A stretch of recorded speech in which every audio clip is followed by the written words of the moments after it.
कहता कि अज उठ जवाना वेला ही ये दुनिया आरजी मेला ही। यह वीडियो मेरी स्पैशल फलस्तीन के मुसलमानों वास्ते आ। यार उठो, जहाद का फैसला करो, अपनी आवाज़ नूं बुलंद करो, बाहर रोडां ते निकलो, हुकूमत नूं मजबूर करो। साडे ओ भाई आ, यकीन करो तुसीं जहाद का फैसला करो तो सब कुछ रुक सकदा। की नहीं कर सकदा बंदा, सब कुछ कर सकदा। मेरा रोज़ा जरा मट्ठी आवाज़ च पढ़ांगा, कलाम जरा सुन के चंगा लगे तो शेयर जरूर कर दिओ। कहता कि अज उठ जवाना वेला ही ये दुनिया आरजी मेला ही। हकीकत गल है, दुनिया मुक जानी। अज उठ जवाना वेला ही ये दुनिया आरजी मेला ही।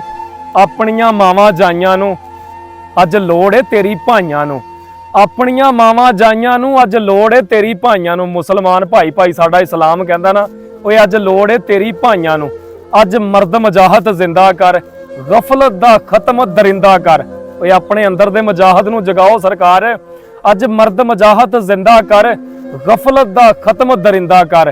ते तैनू रब दी जात जजा देसी, तैनू रोंदी भैन दवा देसी।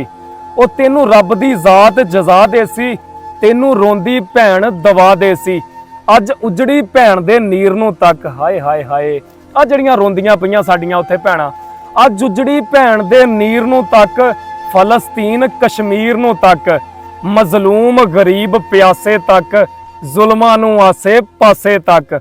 मजलूम गरीब प्यासे तक, जुल्मां नूं आसे पासे तक। ना वेख तू शिया सुन्नी नूं, साडे विच ते फिरकाबंदी नहीं खत्म हो रही। असी जहाद की करना, असी जंगा की लड़नियां। वो कहंदा कि ना वेख तू शिया सुन्नी नूं तक मुसलम दी अख रुन्नी नूं। आ जड़ियां अखां बंद करतियां, हत्थ बन दिते उन्होंने। इन्ना जुल्म हो रहा मुसलमानों के नाल कि अखीर होई पई है। ते लबनान नूं मैं सल्यूट पेश करदा, जिहड़ा एक छोटा जिहा मुल्क, छोटी जी पावर होने के बावजूद उन्होंने हमला कर दिता इसराइल के उपर। वो कहंदा कि ना तक तू शिया सुन्नी नूं तक मुसलम दी अख रुन्नी नूं। कर यार जहाद दा फैसला तू, ओ कर यार जहाद दा फैसला तू, ना सोच तदाद दा फैसला तू।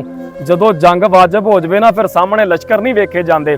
कर यार जहाद दा फैसला तू, ना सोच तदाद दा फैसला तू। वो जड़ा रावल मरन इबादत है, वो जड़ा रावल मरन इबादत है, उस मरन दा नाम शहादत है, उस मरन दा नाम शहादत है। ते मर जाना, इत्थे कुछ भी नहीं रह जाना, पता नहीं किहड़ी जगह किहड़ी थां ते साह मुक जाना। ते जे शहादत दा रुतबा मिल जाए होर की चाहिदा। थले काफ़ी बंदे कहणगे तू तुर, मैं सब नूं अगे तुरन नूं तैयार हाँ, जरा फैसला ते करो। कर यार जहाद दा फैसला तू, ना सोच तदाद दा फैसला तू। उम्मीद करदा वीडियो चंगी लगी होएगी। चंगी लगी होवे कमेंट च राय दा इजहार जरूर करियो, तो शेयर करना ना भुलियो। अल्लाह हाफिज़।